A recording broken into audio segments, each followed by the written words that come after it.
This is Capital Games. I am the Wiz. Today, I thought I would try something new that I've been wanting to do for like the past few months.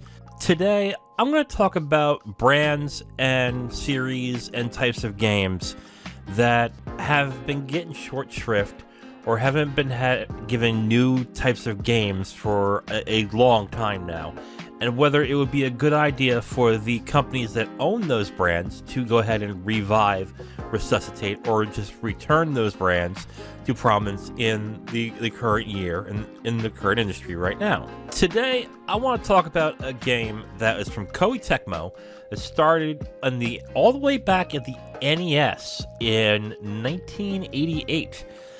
This game was once a 2D platformer that was synonymous with its difficulty, but also its cinematic flair and style that they had when it first came out. From that point, it went from being a 2D side-scroller with a lot of difficulty to a 3D action game with a very robust combat system with a high amount of difficulty and a lot to learn in the game. And that series is called Ninja Gaiden. The last game that came out with Ninja Gaiden, technically, was the Ninja Gaiden Master Collection, which is a re-release, I guess a remaster of Ninja Gaiden 1 and 2 Sigma and Ninja Gaiden 3 Razor's Edge for the Xbox One and PS4. That was the last release from Ninja Gaiden. The last new game from Ninja Gaiden is all the way from 2014 called Yaiba Ninja Gaiden Z, which I played this. This was bad. This was a very bad game. And it was lambasted by critics and people who actually played the game. It was really a bad title. So we haven't had a new Ninja Gaiden game since Yaiba Ninja Gaiden Z. Why is it that we haven't had a new Ninja Gaiden? I'm going to speculate a couple of things are happening. One, Ninja Gaiden was not incredibly popular in the NES, but it was beloved. And when Tecmo and Koei Tecmo decided that they wanted to bring a series back to a certain extent, they hired a guy named Tomonobu Itagaki to develop a game for them, and Tomonobu Itagaki decided for Ninja Gaiden. He developed the Xbox version of Ninja Gaiden to be released from March 2004, and it got a critical acclaim and a lot of sales from when it was released at that point in time. So this was a very beloved, very well-liked game. And then after that was released, a year later, they released Ninja Gaiden Black, which is an updated version of the Ninja Gaiden game. Again, giving the game more sales. Which then, of course, in 2 years, they remade again into Ninja Gaiden Sigma in 2007. After a DS version called Ninja Gaiden Dragon Sword, they then released Ninja Gaiden 2, which actually sold really well, but wasn't as beloved as the first one. Some people really liked some of the combat, others didn't like the camera angle, but it sold very well at the time, which gave more sales to that game. At this point, Itagaki left to develop his own studio, which then led to the development of Ninja Gaiden 3, which came out in 2012 that didn't do so well critically and sales-wise. And then after that happened, they re-released it again with Ninja Gaiden 3 Razor's Edge, and then Yaiba was developed, and the series has been on life support ever since. So it went from a different types of crests. It went from a beloved NES game to then reaching the heights on the Xbox and Xbox 360 with Ninja Gaiden and Ninja Gaiden 2, then all the way crashing right down from 3 and then Yaiba at this point. It's not like they haven't been using the brand for Ninja Gaiden the entire time that they've been mothballing it. Ryu Hayabusa, who is the main character in Ninja Gaiden, is in other games a lot. Most of all, he is in the Dead or Alive games as a playable fighter in that game. So if you like the character of Ryu Hayabusa, he is in those games specifically. So I guess the question that needs to be asked Is Ninja Gaiden a game series that could be continued upon and get success in the times right now? And my answer is maybe. Maybe it can. Especially with games that are highly difficult. With games like Elden Ring, Dark Souls, The Surge, Lords of the Fallen, really difficult games that people are seeking out in order to enjoy and have a good time with. I think a difficult game like Ninja Gaiden could actually work in the marketplace if done correctly. But that's the key thing, is if it's done correctly. If it's not done correctly, they end up being an absolute mess to actually sit through. The developers of Ninja Gaiden is Team Ninja. They were founded by Tomono Itagaki, and he is, again, no longer at Team Ninja. He's got his own thing. It's called Valhalla Studios is where he's at. It's not like Team Ninja has had some bad games in the past since he left. Since he left, they've also developed the Neo games and Wulong Fallen Dynasty. So it's not like that this team crumbled when Itagaki left. It's just that they've been doing something different as time goes on. And they're also working on Rise of the Ronin, which is due out to come sometime next year in 2024, I believe. So this is not a team that has fallen favor. They still are doing very good action-adventure games when it comes to that. So would it be a good idea for Team Ninja to go back to the Ninja Gaiden series? I think Team Ninja is in an interesting direction right now, and maybe it would not be such a great idea for them to then go back to what made them popular, which is Ninja Gaiden, when they're doing these other games that are getting a lot of acclaim and having good sales and some fans that are enjoying it.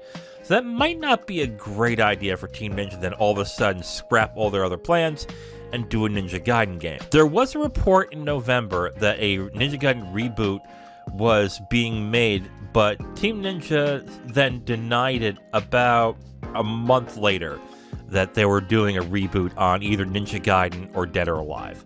That was kind of squashed by the head of Team Ninja at the time. What about Ninja Gaiden for Tecmo? Koei Tecmo does have other brands that does very well for them. We're of course talking about Dynasty Warriors and the Musou developers. They just did Wild Hearts. And there's other things they can do with Ninja Gaiden. What could they do with Ninja Gaiden specifically that would help the studio? I think they should start farming out that brand, but not for the 3D version. I think they should do a throwback to the 2D version. Hire a studio that specializes in 2D retro games and do a throwback from the old NES games that will get people interested in the brand again. I think that might be the best thing they can do at this point with Ninja Gaiden. And while Team Ninja is working on Rise of the Ronin, and they're probably going to work on another game like that as well after that's done. I don't think that Team Ninja is going to go back to doing Ninja Gaiden at any point in time. But at this point, it might be a good idea if Ninja and Koei Tecmo just hire somebody and not gives them the brand, but lets them borrow the brand to make a new Ninja Gaiden game to see what the thirst of the gaming landscape is for this type of game. Because they may come to find that even though that Ninja Gaiden is a beloved series and a beloved game from Xbox that people loved, that people aren't asking for it anymore. Even though, personally, I do like the Ninja Gaiden game. I thought Ninja Gaiden for Xbox was the best Xbox game released for that system, period. It was an excellent game. You may come to find that that type of game has evolved into something different, and that people may not be looking for a Ninja Gaiden style game anymore. But to see if the brand is still worth it and is worth going through, I think getting a small to medium-sized developer to do a 2D throwback might be in their best interest, just to see how it turns out and to see what comes of it. At least at this point on here. Koei Tecmo has other brands too that they have. This may not be something that they are going to want to do at this point. Maybe. I'm not entirely sure. But because they also have the Atelier series, specifically Atelier Rise that's coming out right now.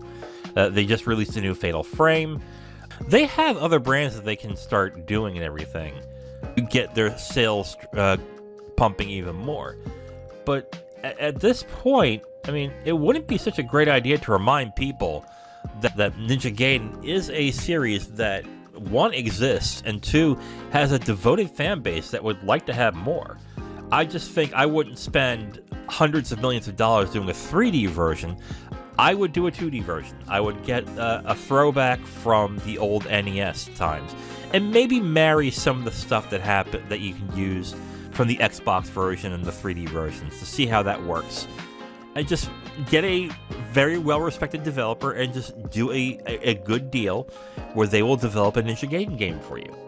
And that way you can have Team Ninja doing their thing, and you can have this developer doing this Ninja Gaiden game, and maybe they can resuscitate the brand from there on. I do not think at this point people are clamoring for a 3D version, but if you go back and make it 2D, I think you get more people interested in the brand. So my final thoughts on this. Ninja Gaiden is a brand that unfortunately is pretty damaged and hasn't had a new game since 2014, or a game that people have liked since about 2012 at this point, I think. Let me check here. When was the last game that I think got good reviews? Now, the last game that got good reviews was 2009, or was really liked, was Ninja Gaiden Sigma 2009. 3 did not do so hot either with critics or with gamers. So this is a brand that I guess to a certain extent is kind of damaged, but can be easily resuscitated just by reminding people of how great the first Ninja Gaiden was. And they've done the Master Collections and re-released it in other on updated consoles, which is fine, but in order to really gauge whether the brand is still running hot and doing very well and can produce more games that make more money, I think playing it safe first and doing a 2D version that reminds people of the NES days would be a better idea. Why not get a group like Tribute to actually do it, the ones who made Shredder's Revenge? That might not be such a bad idea. That is it for this episode of Capital Games. A little bit of a programming note. I am doing a Capital Games movie club on Tuesday and Wednesday. Tuesday is with Zero. We are doing a review of Tenet. And then on Wednesday, I'm doing one with Kim. We're doing That Thing You Do. So there's not going to be a new episode of Capital Games until Thursday, and when that comes on Thursday, I'll be talking about what I think the sales expectation is going to be when it comes to Resident Evil 4 Remake. So that's going to be an interesting thing that we're going to be discussing. I'm going to be discussing. So if you have questions or things that you want me to answer, go right ahead and leave a comment on the video, and I'll be sure to do that. Well, anyway, that is it for Capital Games. I am The Wiz. Talk to you guys next time. Bye. Thank you for checking out Capital Games, where we cover the business side of the video game industry.